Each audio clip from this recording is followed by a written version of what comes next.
బ్రహ్మంగారి ఆలయం. ఈ ఆలయం యొక్క విశిష్టత ఏంటంటే బ్రహ్మంగారు 16వ శతాబ్దంలో జన్మించారు. అయితే బ్రహ్మంగారికి జన్మనిచ్చిన వాళ్ళు ఎవరంటే ప్రకృతాంబ పరిపురాచార్యుని దంపతులు.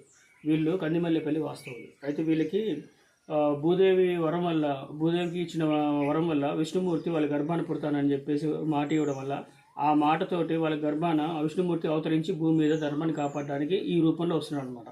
అయితే వాళ్ళు ఎప్పుడైతే ఆ విషయాన్ని శివుడి ద్వారా తెలుసుకున్నారో ఆ శివుడు వాళ్ళకి ఒక శాపాన్ని ఇచ్చాడు, ఒక వరాన్ని కూడా ఇచ్చాడు. ఈ భూమి మీద ధర్మాన్ని కాపాడడానికి మహావిష్ణువు ఒక మునివేష రూపంలో ఈ భూమి మీద ధర్మాన్ని కాపాడడానికి నీ కడుపున అవతరిస్తున్నాడమ్మా, కాకపోతే మీరు ప్రాణత్యాగం చేయాలి అనేసరికి ఆ విషయం ఎప్పుడైతే పరమశివుడు వీళ్ళకి చెప్పాడో చెప్పినందుకు వీళ్ళు ఏం చేశారంటే ఈ కందిమల్లేపల్లి అనేది ఒక చిన్న గ్రామం, అదొక పల్లెటూరు. ఆ పల్లెటూరు ప్రాంతంలో ఒకవేళ బిడ్డను జన్మనిచ్చినా ఒకవేళ వీళ్ళు మరణించిన మోక్షం అనేది దక్కదని వాళ్ళు కాశీయాత్ర చేశారు. అలా కాశీయాత్రకు వెళ్తూ ఉండగా దారిలో ప్రకృతాంబకి బాగా పుట్టినొప్పులు ఎక్కువ వచ్చేసి భరించలేక దారిలోనే ప్రశ్నించేస్తుంది.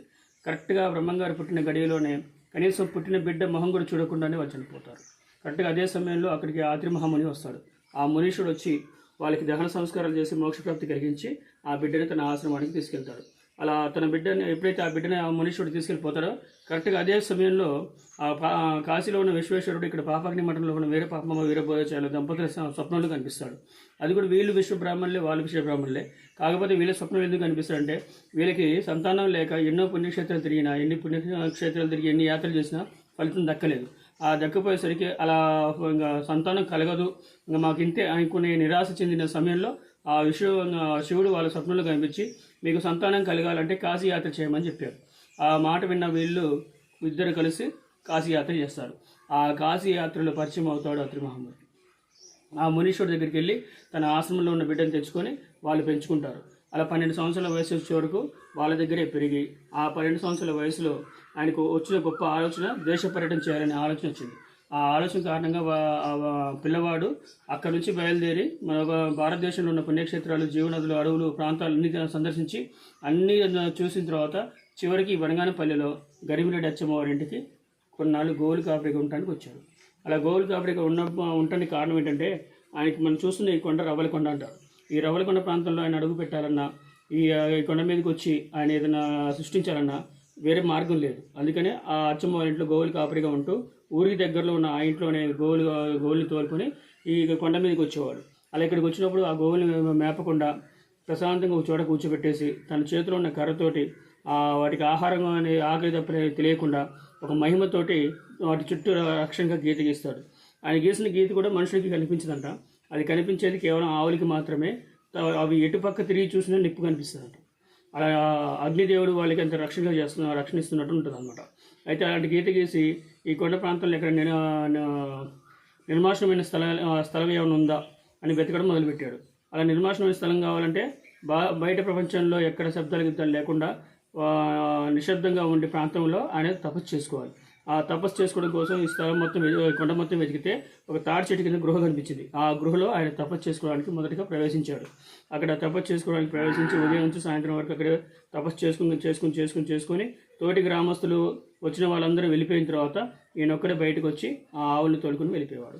అలా రోజు ఇదే పని చేస్తూ ఉంటే కొన్నాళ్ళు గడిచిన తర్వాత ఆ పిల్లవాడిని ఒక గ్రామస్తులు బాగా గమనించి ఈయన చేసే పనులన్నీ విచిత్రంగా ఉన్నాయని అచ్చమ్మకు చెప్పాడు. ఆ అచ్చమ్మ మరుసటి రోజు ఉదయం ఆయన కోసం వెతుక్కుంటే కొండ మీదకి వచ్చిన తర్వాత పిల్లవాడు ఇక్కడ కనిపించలేదు. కానీ అచ్చమ్మకి ఆవులు మాత్రం కనబడ్డాయి. ఆ ఆవుల దగ్గరికి వచ్చిన అచ్చమ్మకి ఒక విచిత్రమైన సంఘటన ఎదురైంది. అదేంటంటే ఆ ఆవుల దగ్గరికి ఎప్పుడైతే వచ్చిందో వాటికి ఎవరో మేతేసినట్టు కనిపించింది. మరి ఈ కొండ ప్రాంతంలో వాటికి కూర్చోబెట్టే మేతేసిన వాళ్ళు ఎవరు, ఎక్కడి నుంచి వచ్చారు, ఇవేమీ తెలియదు. అయితే ఇక్కడ ఎవరైనా ఉన్నారేమో అనుకొని అచ్చమ్మ ఏం చేసిందంట, ఆ ఆవుల చుట్టూ వెతుక్కుంటూ తిరిగిందంట. అలా తిరిగినప్పుడు బ్రహ్మంగారు గీసిన గీతను తొక్కుకుంటూ యథాస్థానంలో వచ్చేసరికి ఉన్న చోట ఆవులు అయిపోయినట్టు కనిపించింది. అట్లా ఒక 10 నిమిషాల వరకు ఆవులు కనబడలా. మళ్ళీ 10 నిమిషాల తర్వాత మళ్ళీ కనబడ్డాయి. అంటే అప్పుడు మాయ వదిలేసింది. ఆ విచిత్రాన్ని ఒక మాయని ఆ అచ్చమ్మ కల్లారా అనుభవించింది కాబట్టి ఆ తర్వాత ఆమెకు ఒక ఆలోచన వచ్చింది. ఈ పిల్లవాడు ఎక్కడ పుట్టాడు, ఎక్కడ పెరిగాడు, నా ఇంటికి ఎందుకు వచ్చాడు, నా ఇంట్లో గోవులు కాపరిగా ఉండి నా ఆవుల్ని తోలుకుని కొండ మీదకి వచ్చి ఈ మహిమలు ఎందుకు చేస్తున్నాడు, ఈయన వల్ల రేపు లోకానికి ఏదైనా మంచి జరగవచ్చు, చెడు జరగవచ్చు, అసలు ఈయన ఇక్కడ దాకా ఎందుకు వచ్చాడో తెలుసుకోవాలి, అసలు ఇక్కడ ఏం చేస్తున్నాడో తెలుసుకోవాలని అప్పుడు ఆ పిల్లవాడి కోసం అచ్చమ్మ వెతకడం మొదలుపెట్టింది. ఆ వెతుకుంటూ తాడి చెట్టు దగ్గరికి వెళ్ళేసరికి ఆమె కూడా భూమిలో ఒక గృహలా కనిపించింది. ఆ గృహలోకి ప్రవేశించేసరికి ఈయన అదే రోజు స్వామివారు బయట ఉన్న తాటి ఆకులు తెంపుకొని ఆ గృహలోకి వచ్చి కాలగంట రాసుకుంటూ ఉన్నాడు. ఆ టైంలో అచ్చమ్మ వెతుకుంటూ లోపలికి వెళ్ళేసరికి అక్కడ స్వామి కనబడలేదు. ఎందుకు కనబడలేదు అంటే ఆయన ఉన్నదంతా ఒక ప్రదేశం, ఆయన కూర్చున్న స్థలం అంతా వెలుగులో నిండిపోయింది.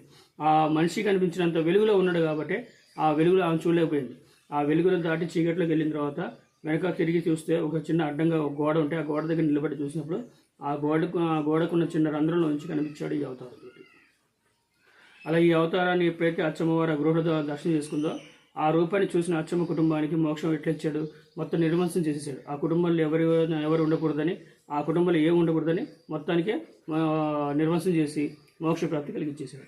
అందుకే ఈ అవతారాన్ని మనం భూమి మీద ఎక్కడ ఏ ఆలయాలు చూడలేం. బ్రహ్మంగారు పుట్టింది మనిషి రూపంలో జీవసమ్మదయ్యాడు. అందుకే ఈ అవతారంతో ఈ కొండ మీద అలా వెలిసినట్టు కనిపిస్తాడు. ఈ రవ్వల కొండని కాపాడుకుంది స్వామివారి ఈ అవతారం అంటే.